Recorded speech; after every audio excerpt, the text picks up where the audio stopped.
Hello, brothers and sisters and Hardrose family. May we be given the grace to abandon ourselves fully to the Lord and know whatever He allows is always best for us. This morning I pulled a Rhema card that said, "Don't fear, I'm cleaning house. Count every loss as gain."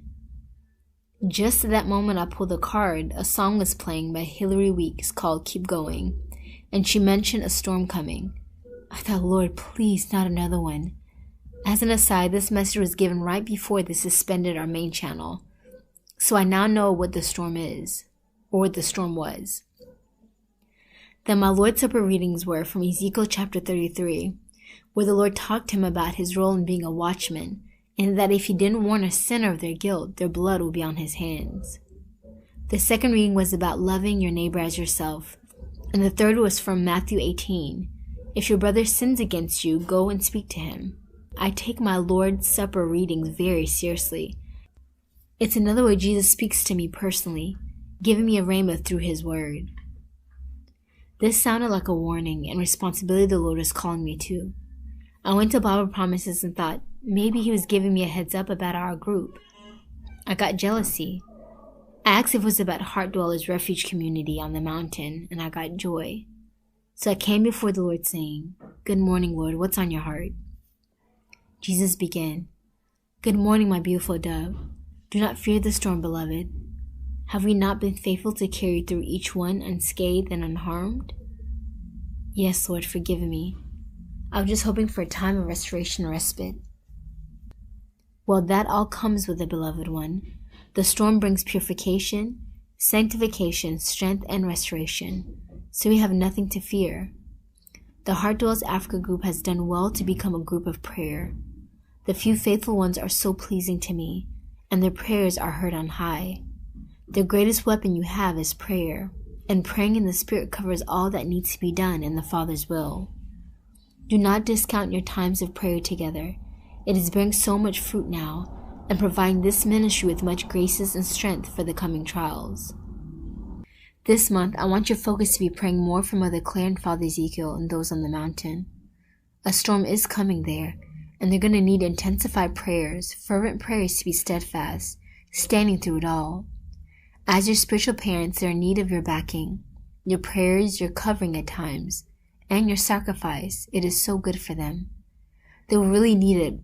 Be very attentive as to what is going on in their community and the call to prayers that come, beloved one.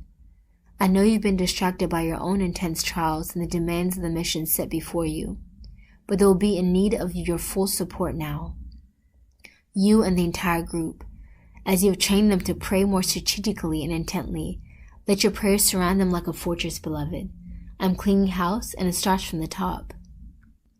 As some will leave and go and new members will come, the enemy is always looking for open doors to breach brotherly love, to cause offense and deep wounds of rejection and division, so as to cause a permanent breach. It's so very important that you all love one another, be quick to forgive, and even quicker to say, "I'm sorry." It is also very important that souls take responsibility of their actions, especially if they're injurious to another soul, whether intentionally or unintentionally. A soul who will not take responsibility is not teachable, and a soul who is not teachable or willing to take correction in the long run will only hurt themselves and others. The Father disciplines and admonishes those He loves. So being corrected is part of the loving process as you grow in grace to holiness.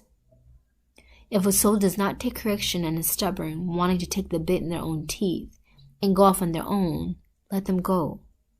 They'll rather cause more division in the group, and it's best you leave them in my hands until they're completely broken before me to be molded again. Join the weekly prayer group as well, beloved. Stay connected with what is going on and the instructions I'm giving to them, because it affects you and your flock greatly as well. You all have had victory as you gather to pray for this mission and the attacks coming against your union and the work of the city of God. Now I want you to use this motley crew of Gideon's 300 to really back up and support prayers for the refuge mountain. The storm may come, but they'll be left standing and full of strength because of your prayers. And that was the end of Jesus' message. Thank you, family, for your support and your encouragement. We have a GoFundMe campaign going to raise donations to begin the first phase of building the City of God community. We support over 15 persons and organizations every month, so after giving out our donations to those in need, we're left with little to nothing to begin with the building project. So any amount is greatly appreciated, as these funds alone will go directly into the clearing of the land and the setup for the community. Help us reach our goal. The link is below to donate, or you can donate via PayPal as well. God bless you, family, until the next message. And please join me in praying for the refuge community on the mountain.